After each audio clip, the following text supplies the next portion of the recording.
Start. Members, let us move on the next item of our list of business today. The question hour commences. Question number 101, Miss Anika. माननीय अध्यक्ष महोदय, क्या क्या भारत के रक्षा मंत्री ये बताने का कष्ट करेंगे कि अनुच्छेद 370 हटाने के बाद जम्मू कश्मीर में आतंकवाद के कारण हो रहे मौतों और अशांति में कोई कमी आई है या नहीं? जम्मू कश्मीर को राज्य का दर्जा देने के संदर्भ में सरकार की क्या योजना है? धन्यवाद। मिनिस्टर ऑफ डिफेंस मिस रिया सिन्हा।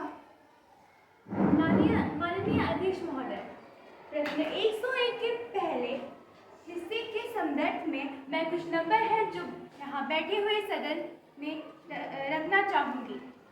जम्मू कश्मीर में आतंकी हमले 2018 में 517 और 2019 में 424 और 2021 में 329 और 2022 में 290 से 2023 में 221 हो गए।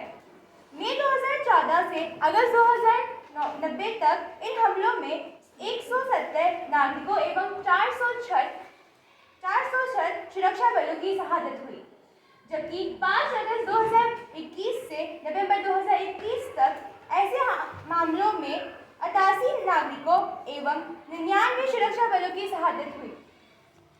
वहीं दिसंबर 2021 से जुलाई 2023 तक इन हमलों में 17 नागरिकों एवं 34 सुरक्षा बलों की शहादत हुई। महोदय, इस आंकड़ों से साफ है कि जम्मू कश्मीर के अनुच्छेद 328 घटने के बाद घाटी में भी हमलों में कमी आ गई है। सेना हर तरह की आतंकी गतिविधियों पर निगरानी रख रही है और किसी भी बड़ी घटना को अंजाम देने में आतंकी अभी तक कामयाब नहीं हुए हैं। अब आते हैं दूसरे प्रश्न पर। Regarding Union Government strategy to give statehood to Jammu and Kashmir, the government is very minutely monitoring the whole situation of Jammu and Kashmir. Everything is going fine there, but few people have been trying to create an atmosphere of unrest in the valley. The government is tackling all the things along with the army. The election commission is going to start the election very soon. After the election, the situation will be examined and Jammu and Kashmir will be given the statehood on appropriate time. Thank you, madam.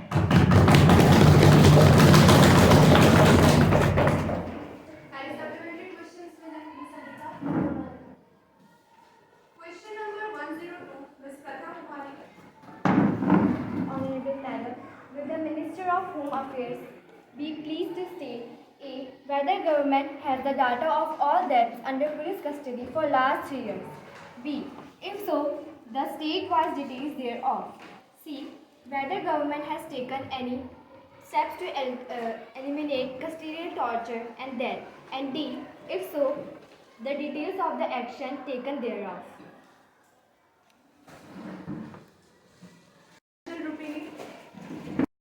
A to B.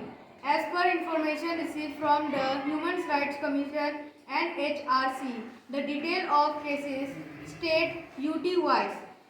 Report in respect of that police custody are given at annexure.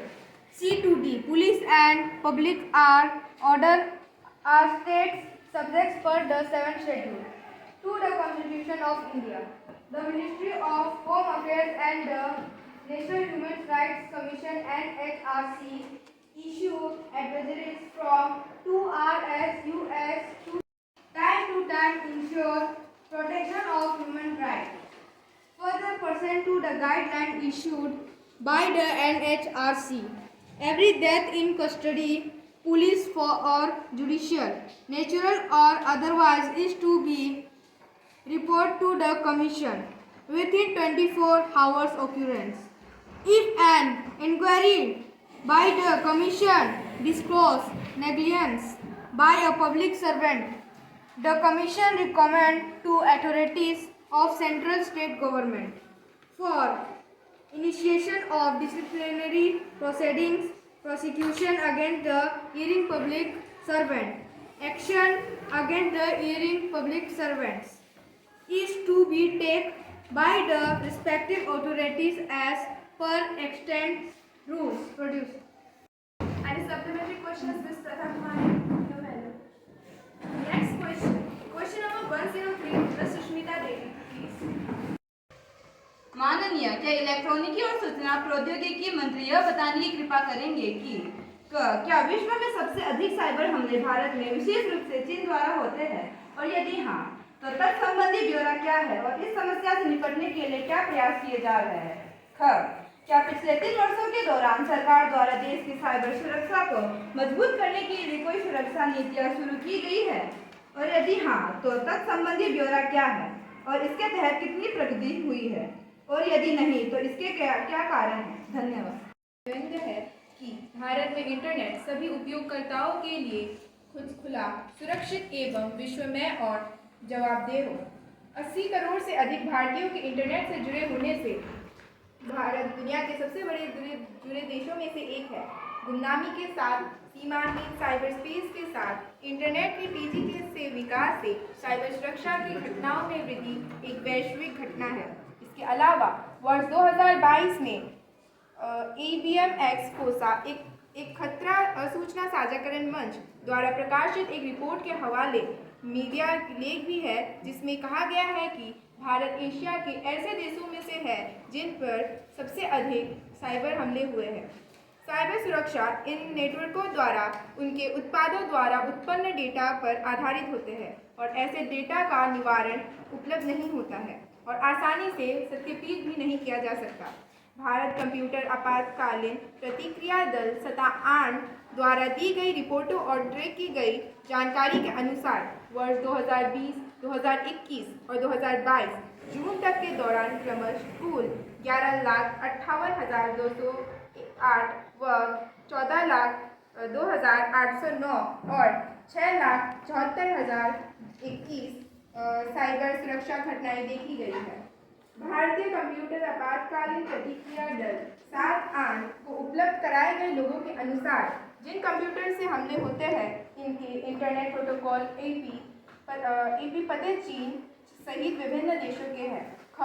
सरकार ने राष्ट्रीय cyber सुरक्षा रणनीति NCSS का मसौदा तैयार किया है, जो समग्र रूप से राष्ट्रीय साइबर स्पेस की सुरक्षा संबंधी समस्या को समाधान करता है।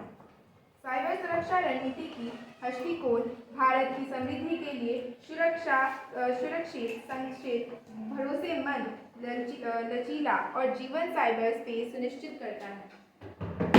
Supplementary questions, Ms. Sushmita Devi? No, madam. Next question, question number 104, Ms. DS Mahanta Renita, please.